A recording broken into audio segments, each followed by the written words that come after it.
and the national government. Just to wind up on it, we were saying, and we're looking at the aspect of uncoupling now this particular county and let it be a metropolis. Will it also bring any discernible difference in the running affairs of the Nairobi County? And I think it is Okongo Mogeni's turn right now as we just give the final remarks on that particular issue. Should we? But what are the implications? Does it also take a constitutional moment that we need to go to a referendum?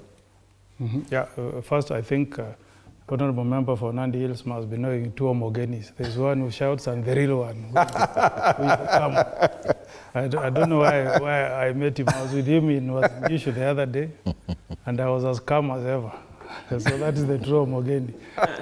Yeah. Now, as I told you, if you look at countries that have federated, where you have states that stand on their own,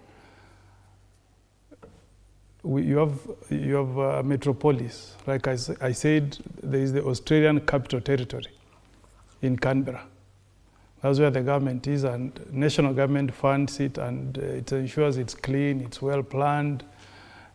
Services are delivered, and when you are there, you feel that, yes, I'm in the capital territory of this country. Mm. The same thing with Washington. Washington is not a state in the US. Mm. It's fully run and funded by the federal government. So if we were people who can bite the bullet, I think the best way to run Nairobi is to make it a metropolis. We remove the politics. Mm-hmm. I think the country is big enough. Our honorable members of county assembly can go and run in Nandi Hills and operate and correct. So that we allow somebody who is a technocrat to run the city, because I think there's a lot of politics. There's a lot of politicking. You're asking us whether there was an attempt to impeach Governor Sakaja. Because we also designed our constitution in a way that, and I think Mheshimiwa here has been speaker, she can tell us more. We gave our MCAs a lot of powers. They have immense powers. I think if they cough, you must listen. So the process of removing a governor is also one of the easiest in the world. If you go to countries like US, if you want to remove a governor of a state, you must collect votes to put that question. And once you put the question, 50% of the people, 50% plus one of the people who voted for that governor must vote to remove him from office. Nairobi is very rigorous, in Nigeria rather, it's very rigorous. They will take the question to the High Court of that local state, and the High Court will look at the grievances, and they will collect evidence and listen to the case and deliver a verdict in 6 months. It's not as easy as we do it in Kenya. So if you asked me, and countries all over the world, there's no country that has never sat down to audit how a constitution is functioning, whether it is serving the people of that country, and then review. US has reviewed their constitution about 27 times. Canada has reviewed their constitution many times. South Africa has done the same.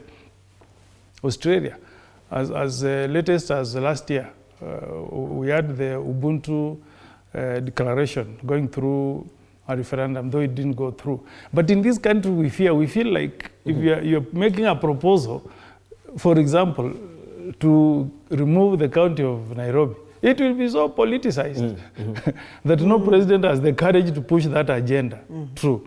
But I think a time should come when, especially if you go into your second term as a president, bite the bullet, leave that as a legacy. That is the only way that Nairobi will be able to function. The resources are enough, but the corruption networks are deep-rooted. And if you step on their toes, you will burn your fingers the same day. So anybody who comes to Nairobi is received by the, how do you call them? By those corruption mandarins, cartels, and you are told, you know what, don't step on this one. If you step on this one, you will go. They are the ones who will sponsor an impeachment against you. So you will never really settle down And I'm sure even serving as a speaker, Mheshimiwa will tell you it's not easy. She must have gone through a lot. Because people will knock on your door, they want you to do certain things because they look at the resources and like, we need our cut, you know, we also want to dip our fingers, okay? So that really could be the way to go. These other things we are doing may be short-term measures, but they will never solve the problems of Nairobi. Finally, to sign off, Mheshimiwa, the issue of whether SHA is functioning, whether affordable housing is going to be impactful, should be a debate we can have a whole evening.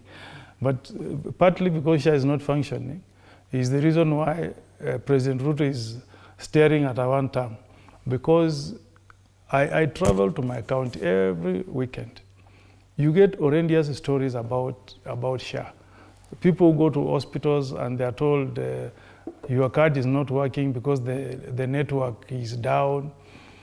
People go to private hospitals and they are told this card was designed to only offer services at public hospitals. Yet, I can tell you as a person who has sympathy on Kenyans, the ones who are at the low cadre of income, that our public hospitals don't have the capacity to serve the 604,000 people who reside in the county of Nyamira. We don't have the capacity in our hospitals. So if you tell people who are having that card that you cannot access services at the private hospitals, then basically you are telling them, I don't care whether you get treatment or not. Thank you. Whereas the three of us sitting here can walk into Aga Khan, can walk to Nairobi Hospital, Mombasa Hospital, and you get treatment using the medical card that Parliament has given us.